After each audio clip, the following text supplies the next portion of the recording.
नमस्ते। आज बहुत दिन के बाद एक बार हम फिर से एक वीडियो क्रिएट कर रहे हैं अपने उन व्यूअर्स के लिए, या ऑल ओवर इंडिया जहाँ जहाँ हमारा काम चलता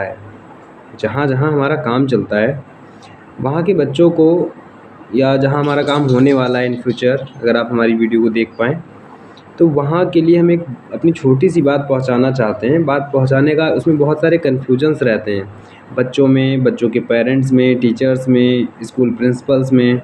उन चीज़ों को हम आज इस वीडियो के द्वारा क्लियर करना चाहते हैं, ताकि आगे यदि आपके पास मौका आए कभी हमसे जुड़ने का, या हमारे एक प्रोजेक्ट जो हमारा चलता है जीके एंट्रेंस एग्ज़ाम का, उसमें पार्टिसिपेट करने का, तो आपके माइंड्स में डाउट्स ना रहें। और अगर किसी बच्चे के पेरेंट्स कन्फ्यूजन्स क्रिएट करते हैं या वो नहीं समझ पाते हैं, तो इसलिए भी वीडियो बना रहा हूँ ताकि वो बच्चे अपने पेरेंट्स तक वो वीडियो पहुँचा सकें और उनको बता सकें कि हमारे इस एग्ज़ाम का मतलब क्या होता है। देखिए, जो हमारी संस्था है ICE इंडिया ऑर्गेनाइजेशन, मतलब institute of computer education Indian organisation, जो कि बच्चों को सिर्फ़ और सिर्फ एक टेक्निकल तरीके से थोड़ा सा मजबूत करने का काम करती है। टेक्निकल तरीके से मजबूत करने का मतलब, हम आपको एक उस लेवल से, जब आप 7th 8th 9th 10th 11th में पढ़ रहे हैं, 12th में पढ़ रहे हैं, ग्रेजुएशन आप कर रहे हैं, उस समय से हम आपको मजबूत करना शुरू करते हैं। और ये भी हम आपसे नहीं कहते कि आप हमें भाई पूरा टाइम दो, नहीं, हम तो सिर्फ आपसे 1 घंटे का टाइम मांगते हैं, सिर्फ 1 घंटे का टाइम। तो बच्चे उसको देने में भी थोड़ा सा अपने आप को नर्वस महसूस करते हैं कि हमारा इंटर चल रहा है, हाई स्कूल चल रहा है, क्लासेस बाधित होंगे। उसी से रिलेटेड हम आपको कुछ बातें बताएंगे। देखिए, सबसे पहले तो हम एग्ज़ाम के बारे में बता दें। यदि आपके वहाँ पे कभी भी, चाहे जहाँ से आप बिलोंग करते हैं, अगर आपके यहाँ पे कभी भी कोई ऐसा व्यक्ति पहुँचा जो आपसे बताए कि मैं ICE इंडिया ऑर्गेनाइजेशन से हूँ, तो सर्वप्रथम आप उसका वेरिफिकेशन कर लें, क्या वो रियल ICE का एम्प्लॉय है या फिर नहीं है। वेरिफिकेशन करने के लिए आप उसकी आइडेंटिटी कार्ड को वेरीफाइड कर सकते हैं।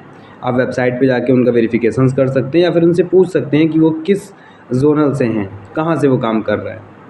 क्योंकि बहुत सारी फ्रेंचाइजी हैं, बहुत सारे डिस्ट्रीब्यूटर्स हैं, बहुत से एम्प्लॉयज़ हैं जो कि काम करते हैं अलग अलग राज्यों में, अलग अलग जगहों पे, तो आप उनका वेरिफिकेशन भी कर सकते हैं। और देखिए, हमारा किसी भी प्रकार से ये उद्देश्य नहीं होता है कि बच्चे की पढ़ाई को हम डिस्टर्ब करें। किसी भी प्रकार से हम बच्चे की पढ़ाई को डिस्टर्ब नहीं करते, बल्कि हम बच्चे को, अगर बच्चा हमारे साथ जुड़ता है तो उसके लिए हम एक अल्टरनेट ऑप्शन तैयार करते हैं। एक ऐसा ऑप्शन तैयार करते हैं जिससे कि बच्चे को, जब वो जिस टारगेट पे तैयारी कर रहा है, जहाँ वो जा रहा है, अगर उसको वहाँ प्लेसमेंट नहीं मिला, अगर वो वहाँ सेलेक्ट नहीं हो पाता है, तो वो हमारे पास आ सकता है, या हमारे द्वारा सिखाई गई चीज़ों पे वो काम कर सकता है, जिससे उसको एक नया प्लेटफॉर्म मिल जाता है। और आमतौर पे क्या होता है, हम लोगों के बीच में, हम लोग इंटर करते हैं, ग्रेजुएशन करते हैं, अदर डिप्लोमा कोर्सेज़ करते हैं जो हमें करना रहता है, लोग हमें जो जो सजेस्ट करते जाते हैं वो हम करते रहते हैं। और 75% लोग ऐसे होते हैं जो विथआउट जॉब इधर उधर रहते हैं, उनको जॉब नहीं मिलती, और काफ़ी डिग्रियां लेने के बाद फिर भी ऐसे लोग हैं हमारे बीच में जो आज 8,000 5,000 7,000 10,000 की नौकरी ढूंढते हैं, और वो अगर उनको मिल जाए तो पूरी ईमानदारी से करते हैं। क्यों करते हैं? क्योंकि हमारे यहाँ की बेरोज़गारी है, और इस बेरोज़गारी से फ्यूचर में निपटने के लिए ICE इंडिया ऑर्गेनाइजेशन काम करता है। यदि आपके बच्चे किसी स्कूल में पढ़ने जाते हैं, या आप खुद बच्चे हैं, आप पढ़ते हैं, अगर आपके पास कभी कोई हमारा फॉर्म लेके आए, देखिए हमारे फॉर्म की कॉस्टिंग जो रहती है वो 2 प्रकार से रहती है। यदि आप किसी स्कूल में मिल के फॉर्म ले रहे हैं, तो स्कूल में जो आपको फॉर्म मिलेगा वो 30 रुपीज़ का मिलेगा। एंड अगर हमारा कोई फील्ड ऑफिसर आपके डोर पे जाता है, आपके घर पे जाता है, तो फॉर्म आपको 50 रुपीज़ का मिलेगा। इससे अदर को हमारी कोई कॉस्टिंग नहीं रहती है, ना इससे कम रहेगा ना हमारा ज़्यादा रहेगा, जो कंपनी प्रोसेस रहता है। इसमें आपको फॉर्म लेना है, फॉर्म को भरना है, और फॉर्म को भरने के बाद हमारे ऑफिस में जाके जमा करना होता है, जो हमारा ब्रांच ऑफिस होता है आपके नियर बाई 2-3 किलोमीटर के अंदर में रहेगा। फॉर्म को जमा करने के बाद आप जब जमा करोगे तो आपको एक एडमिट कार्ड मिलता है, उस पर एक डेट होती है जिसमें आपको एग्ज़ाम देना होता है। एग्ज़ाम देने पे आपका एक रिज़ल्ट कार्ड आता है, जो आप मार्क्स करते हो उनके अकॉर्डिंग आपका स्कोर आपके सामने आता है। एंड देन आपको वहाँ पे रिज़ल्ट दिया जाता है, और रिज़ल्ट देते समय हमारे एक इंडिया लेवल के जो बेहतरीन ट्रेनर होते हैं वो आपके पास आते हैं, जो फ्यूचर स्किल्स के बारे में आपको गाइड करते हैं। और 1 से 1.5 घंटे का, 2 घंटे का वहाँ पे क्लास रहता है। उस क्लास में आपको रिज़ल्ट दिया जाता है और बताया जाता है कि आपके लिए क्या क्या प्रॉफिट्स यहाँ पर होने वाले हैं। बिकॉज़ समस्या ये होती है, हम बच्चे पढ़ाई तो कर लेते हैं, लेकिन पढ़ाई करने के बाद उनको कोई अच्छा रास्ता बताने वाला नहीं होता है। इसके लिए संस्था एक बेहतरीन काउंसलर आपके पास भेजती है जिसके द्वारा आप कुछ सीख सकें। और यहाँ तक पहुँचने के लिए, इतने लंबे प्रोसेस के लिए अगर आपसे 50 रुपये संस्था ने लिए तो मेरा मानना है कि वो ज़्यादा नहीं है। क्यों? क्योंकि आपके अंदर क्रिएट होता है एक एग्ज़ाम देने का कॉन्फिडेंस। आप सीखते हैं एग्ज़ाम करना, आप जानते हैं एग्ज़ाम करना, आपको पता होता है कि वनडे एंट्रेंस कैसे होते हैं। क्यों? अगर आप पढ़ाई कर रहे हो तो फ्यूचर में आपको बहुत सारे वनडे एंट्रेंस देने पड़ेंगे। तो अगर आप एक छोटा सा वनडे एंट्रेंस अपने खुद के लोकलिटी में देते हो तो उसमें कुछ बुरा नहीं है, आपके अंदर ज्ञान की वृद्धि ही होती है। दूसरी बात, बच्चों के अंदर एक कन्फ्यूजन्स रहती है, उनको सब कुछ बता दो कि पेपर में क्या क्या आता है, फिर भी बच्चे कन्फ्यूज़ रहते हैं। कुछ बच्चे सोचते हैं कि यार मैं पेपर कैसे कर पाऊँगा। देखो बेटा, पेपर में कुछ भी ऐसा नहीं आता है जिसको आप ना कर सको। बहुत ही सिंपल चीज़ें आती हैं, मैं एक बार शॉर्ट में यहाँ पे क्लियर कर दूँगा। सबसे पहला एक अपना सब्जेक्ट होता है मैथ का। सबसे पहला सब्जेक्ट होता है मैथ का। 6 स्टैंडर्ड का पेपर होता है, 7th क्लास से बच्चा लेते हैं। और अगर आप 6 स्टैंडर्ड की पढ़ाई अच्छे से कर चुके हैं तो आपको पेपर करने में कोई समस्या नहीं होनी चाहिए, बिकॉज उसमें सिर्फ जोड़ घटाना गुणा भाग, प्रॉफिट लॉस, फैक्टर्स, अन्य ऐसे ही नॉर्मल सवाल जो कक्षा 6 में बच्चे को पढ़ाए जाते हैं वो सवाल रहते हैं। हाँ, वो सवाल सिंगल लाइनर क्वेश्चन मैथ के रहते हैं, ऑप्शन दिए होते हैं। OMR सीट पे पेपर होता है, OMR आपको भरनी होती है। रफ कार्य करने के लिए वाइट पेपर भी होता है वहाँ पे। आपको कुछ भी घर से नहीं ले जाना है, सब कुछ वहीं पे मिलना है। आपको रफ कार्य करना है, जो आंसर आएगा उसको आप फिल कर देंगे OMR पे, वही आपका आंसर हो गया। इंग्लिश की बात करते हैं। इंग्लिश भी 6 स्टैंडर्ड से ही रहती है, थोड़ा सा स्टैंडर्ड इंग्लिश रहती है, इसलिए ताकि अगर कोई बच्चा बड़े क्लास का है तो उसको मैनेज करे, थोड़ा सा इतना आसान ना रहे उसके लिए।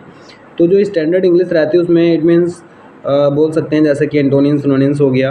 आपको अगर टेंस बनाने आते हैं तो आप टेंस बना सकते हैं। तो टेंस के एक कोई वाक्य दे दिया जाता है, टेंस दे दिया गया बना के, इंग्लिश में एक लाइन है और आगे आपसे पूछा जा रहा है ट्रू और फॉल्स, या फिर फिल इन द ब्लैंक्स पूछा जा रहा है। कोई भी चीज़, एक लाइन है जैसे कि दिस इज़ अ पेन, उसमें से ए हटा दिया गया, आगे ऑप्शन में AN वगैरह वगैरह दे दिया गया, फिर आपसे फिल करने के लिए बोल रहा है कि इसमें कौन सा वाक्य यहाँ पर सही रहेगा।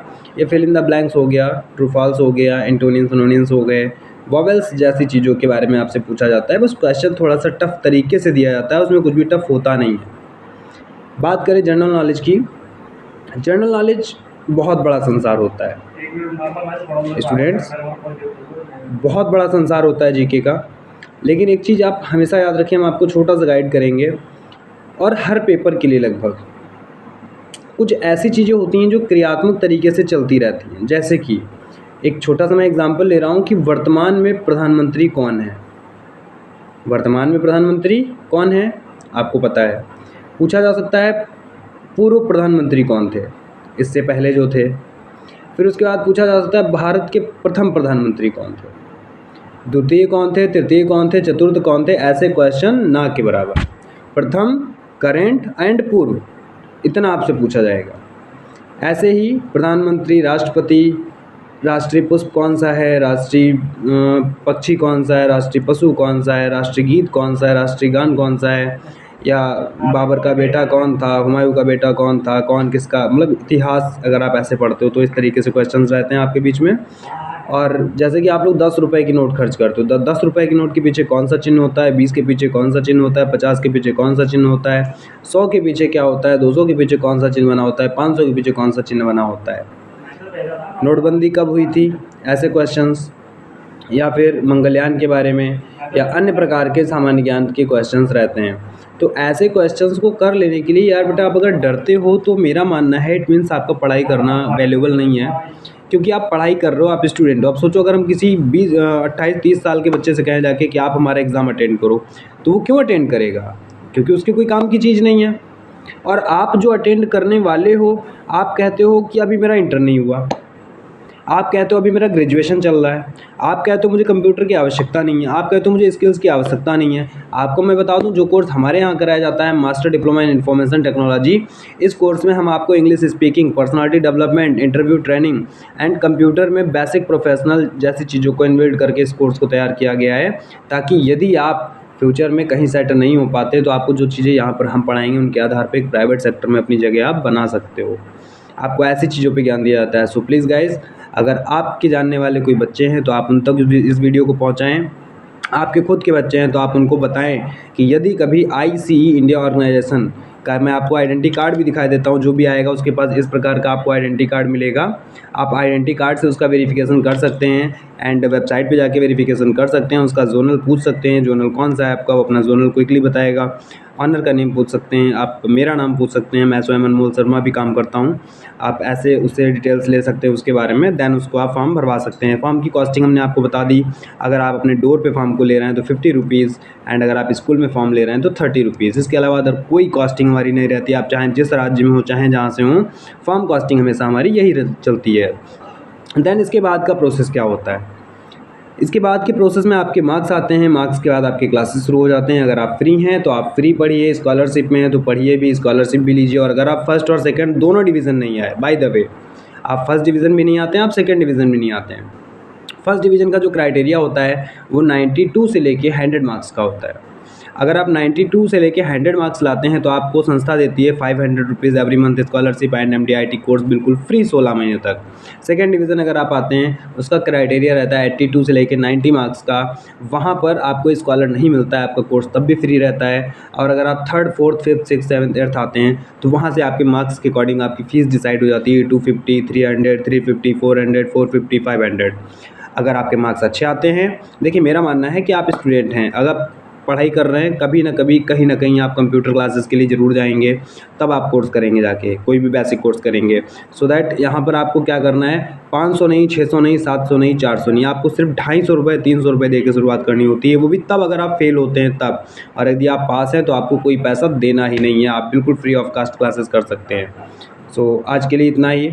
फिर मिलेंगे अगले वीडियो में। वो बच्चे जिनके पेरेंट्स नहीं मानते हैं, जिनके पेरेंट्स डाउट्स में रहते हैं, जिनके पेरेंट्स अलग तरीके से रहते हैं कि नहीं अभी इंटर पास करो, तो उन बच्चों को एक चीज़ मैं और बताऊंगा। मेरा एक पहले का वीडियो पड़ा है जिसमें कि है चेंजेस इज़ द इम्पॉर्टेंस। बदलाव बहुत ज़रूरी है लाइफ में। पहले के समय में कुछ और होता था, आज के समय में कुछ और होता था। एक छोटा सा एग्जांपल देके जाऊंगा बदलाव से रिलेटेड। एक समय था कि अगर आप हाई स्कूल कर लेते तो आपको नौकरी के लिए ज़बरदस्ती उठा ले जाते थे, और एक आज का समय है कि आप सारी डिग्रियां लेके ऐसे घूमो, फिर भी आप चपरासी की नौकरी निकलेगी, उसके लिए भी फॉर्म डालोगे, उसमें भी सिलेक्शन नहीं होता है। इट इज़ चेंजेस, इसको बदलाव हम कहते हैं। सो दैट जो भी पेरेंट्स हमारी वीडियो को सुन रहे हैं उस चीज़ को ध्यान दें कि वो आपका समय और था जब आप पढ़ाई करते थे, और ये आज का समय और है जब आपका बच्चा पढ़ाई करता है। तो इस चीज़ को आप नए तरीके से सोचिए, ना कि उस ओल्ड तरीके से सोचिए। अगर आपने ओल्ड तरीके से सोचा कि बच्चा इंटर कर लेगा, ग्रेजुएशन कर लेगा, देन बच्चे को हम कुछ कराएंगे, तो आपको हम बता दें कि बच्चा इंटर करता है, ग्रेजुएशन करता है, और आजकल ग्रेजुएशन करते करते बच्चे को मनी की रिक्वायरमेंट होने लगती है, और तब बच्चे का मन पढ़ाई पे ना लग के बल्कि पैसा कमाने पे लग जाता है।